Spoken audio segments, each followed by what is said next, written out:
Good evening and assalamu alaikum everybody. Can everybody hear me? Yes. Yes. All right.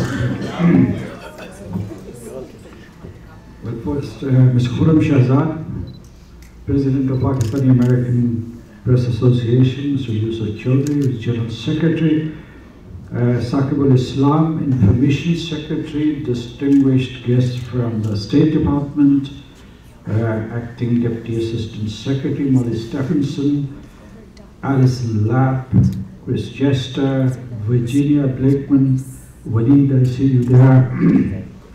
And ladies and gentlemen, it's a pleasure to talk to all of you. And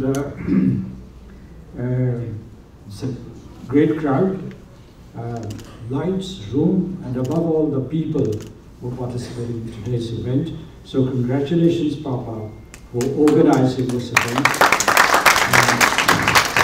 Across the room, I have friends, and I don't want to name them, but I see Dr. Abbas Ahmed, I see Senator Akbar Khaja, Senator Abdullah Riyad, Rima Khan, an icon in Pakistan, and friends all across. They're from DMV and from across the United States. They are here today. So good evening. You must be praying that I be brief, and brief I shall be. Right? Because I think some of you are waiting for your dinner. But first, floods. The floods in Pakistan have been devastating. You must have heard about all the statistics. 33 million turned into climate refugees or flood refugees, whatever you call it. 16 million out of them are children. There are 600,000 women who are pregnant, and there are women who are delivering right now. So this is a catastrophe of epic proportions. We haven't seen such a disaster. We in fact trace it back to Noah's floods, because the tradition is that during those floods, or the deluge, as it was called, there were rainfall for 40 days and 40 nights. And we had these rains, these torrential rains for about 3 months.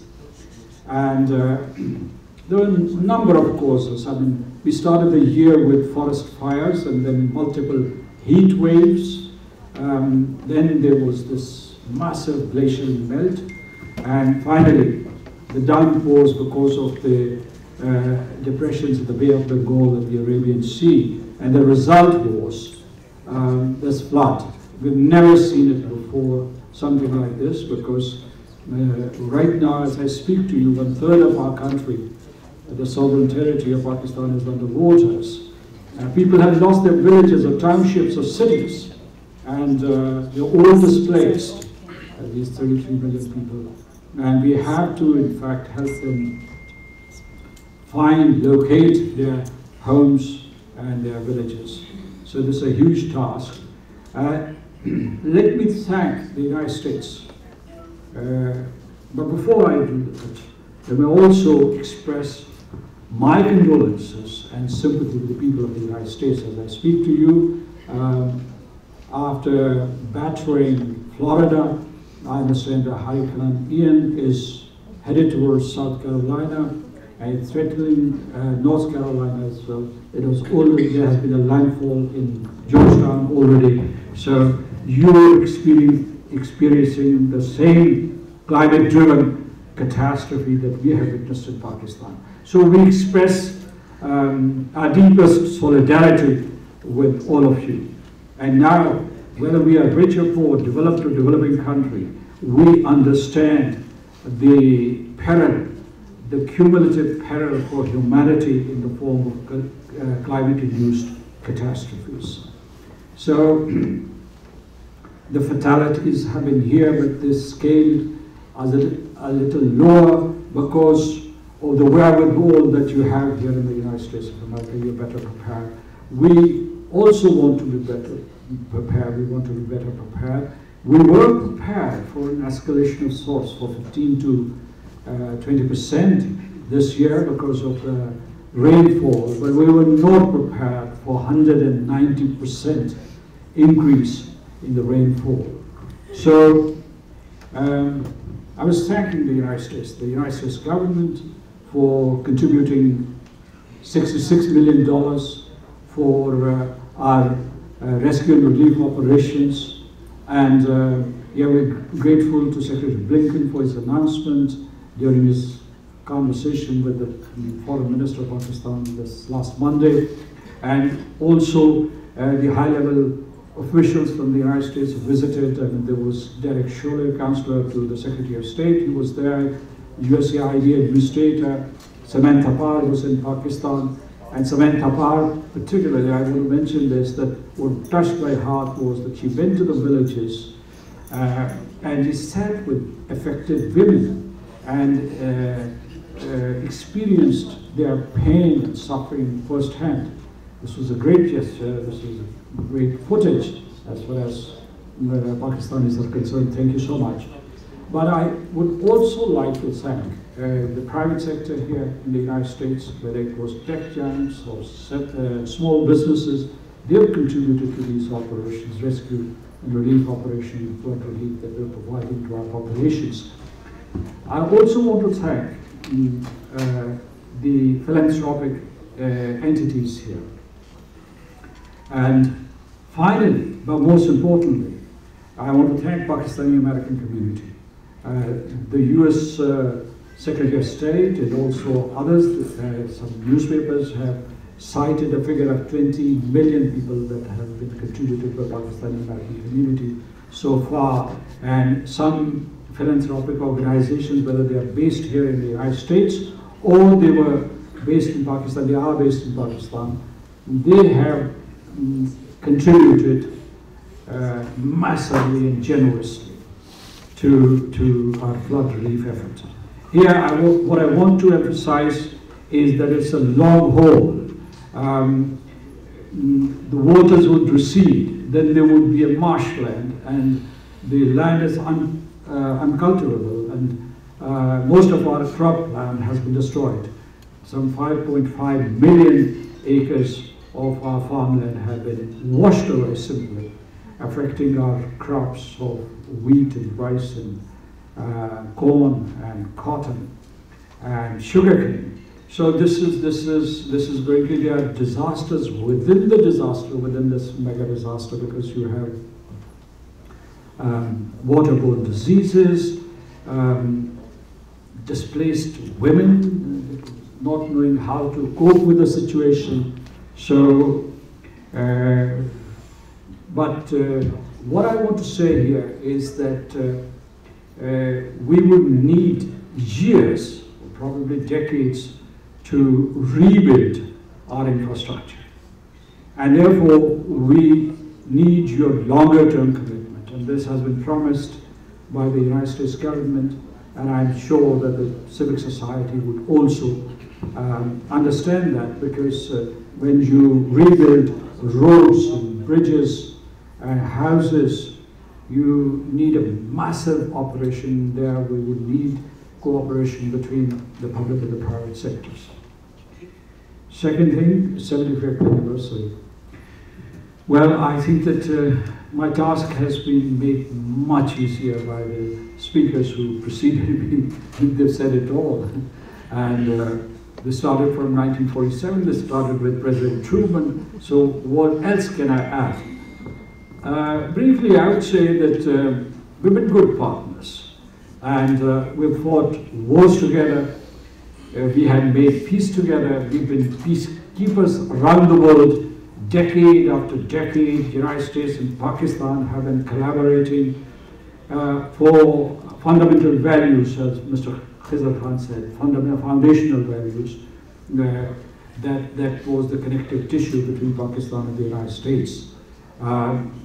We cherish the values of democracy, open societies, equal opportunities, and we have imbibed much of this from the United States, the rich ambience of the United States, cultural and political ambience of the United States. And you go to Pakistan, and to any part of the country, to Karachi, Lahore, Islamabad, you ask people which country is their favorite, and instantaneously they would tell you that it is the United States of America. And some of them, if you want to applaud, do applaud.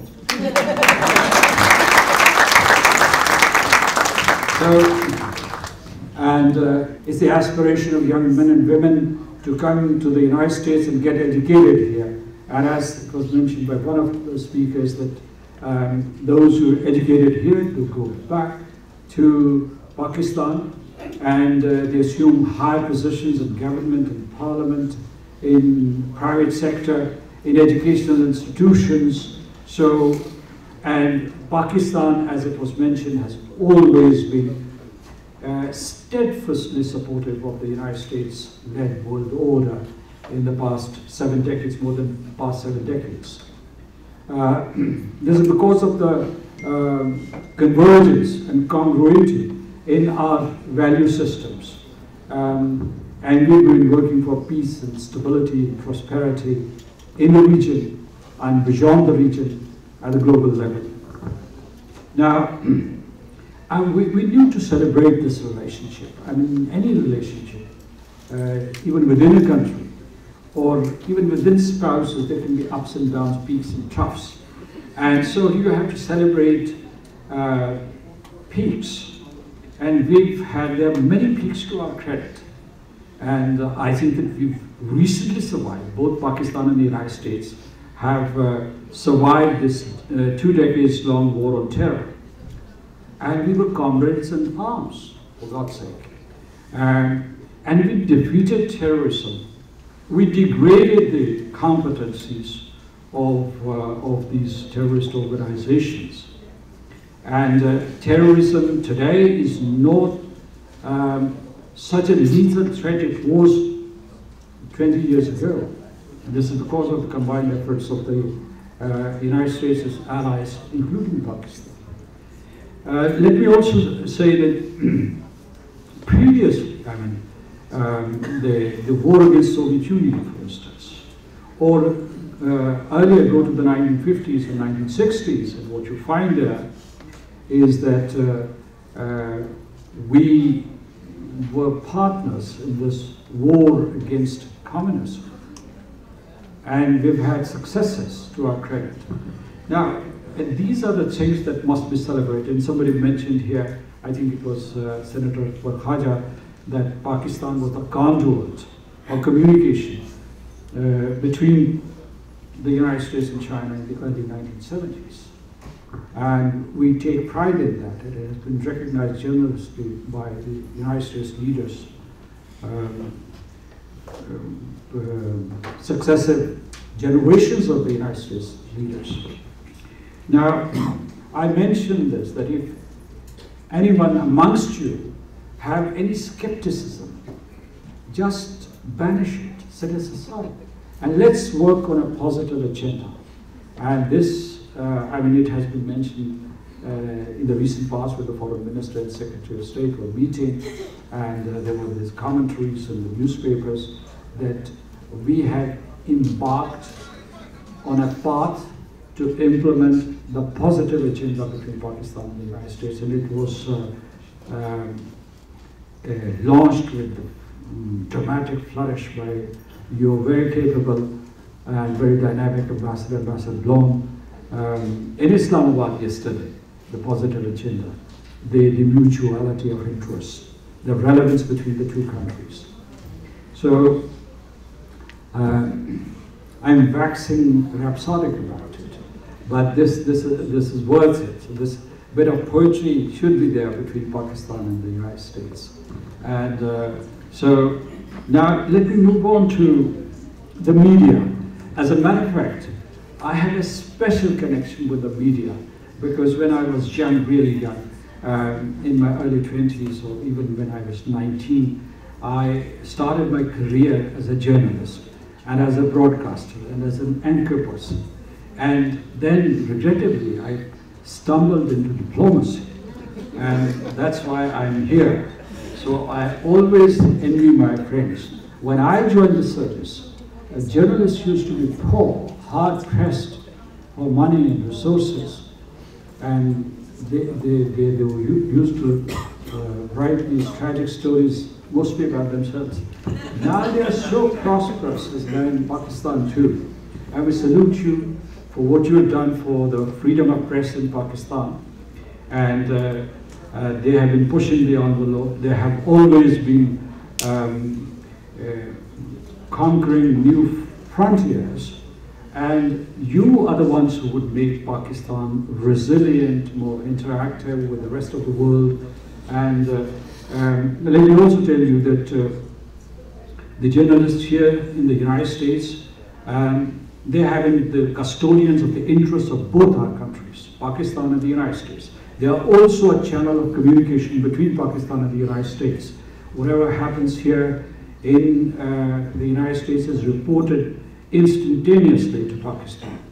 And they also bring Pakistan's news back to the United States. So I think that this code that you have, represented by Papa, I see many prominent journalists here, and we owe a debt of gratitude to them. So my salute to you, and yes, you have convening power, for God's sake, this impressive gathering that you have assembled today. This is also a proof of your growing influence. So keep the embassy in your good books.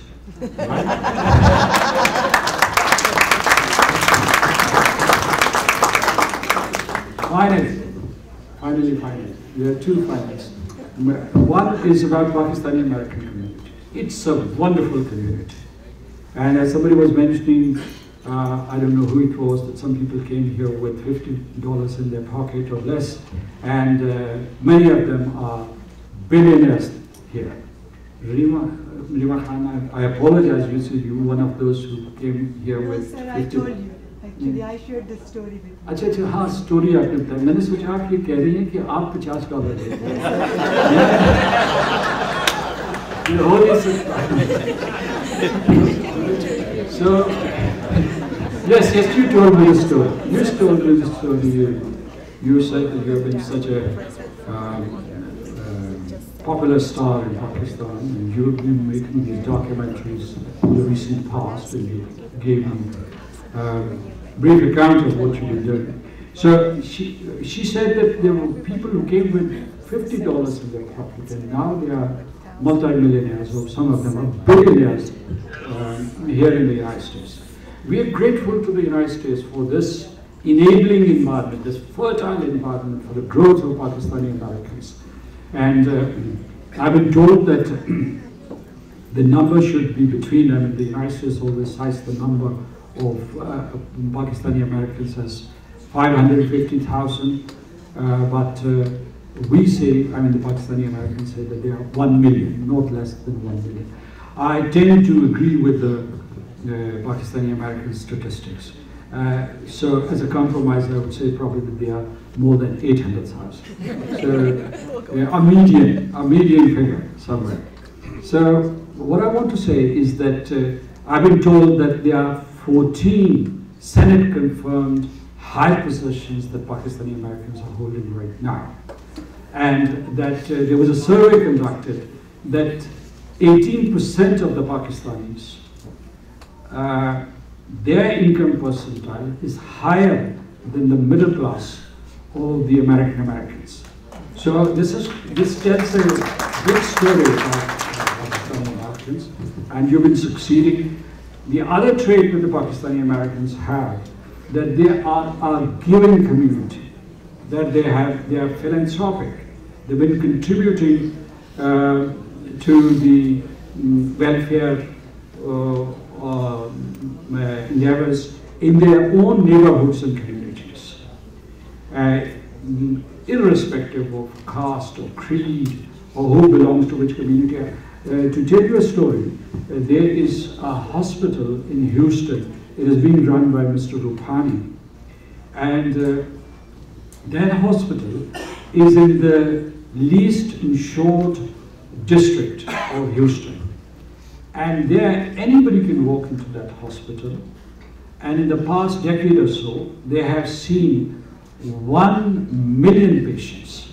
1 million patients, and let me add a bit of information to that. Anybody can walk into the hospital, and you'd get treated. You have to pay $39 for any consultation or any treatment that you get. But if you do not have $39, you'll be treated anyway by the hospital. They're expanding that facility.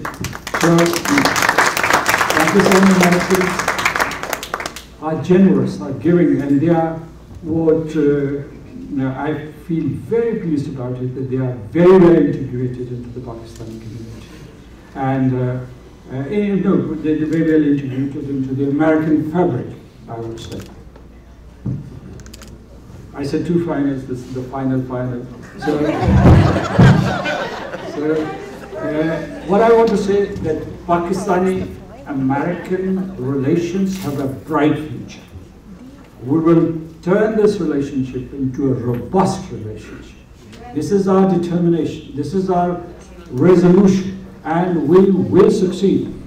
And let me tell you, here, I would also like to invite Americans who are present here today that please persuade your entrepreneurs to invest in Pakistan.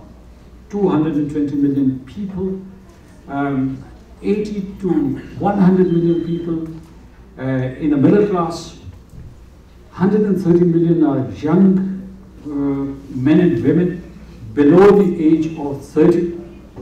So, and this, somebody mentioned it, I think that Ms. Stephenson mentioned it, you were praising us a lot. So you must have said it, that it's a tech-savvy nation. I mean, you have this new professional class emerging there. Let me also share a statistic with you that in the past 1.5 years, we have generated $1.5 billion to tech startups. And the bulk of it was invested by the Pakistani Americans and American Americans.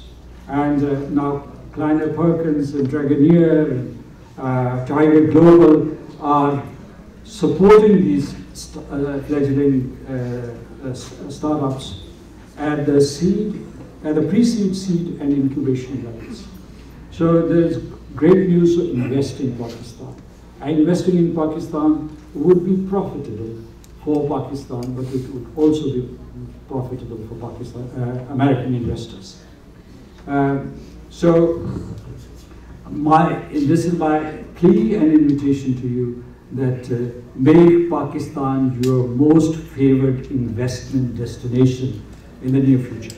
We have a bright future, but we would be the shapers and crafters of this future. I mean, the diplomats sitting here, Mr. Khizr Khan was giving lots of compliments to the diplomats. They would make peace, but they would also make an economic revolution supported both by the United States and Pakistan a reality. Thank you so much, ladies and gentlemen. It has been a pleasure to talk to you. And I apologize to you for not keeping my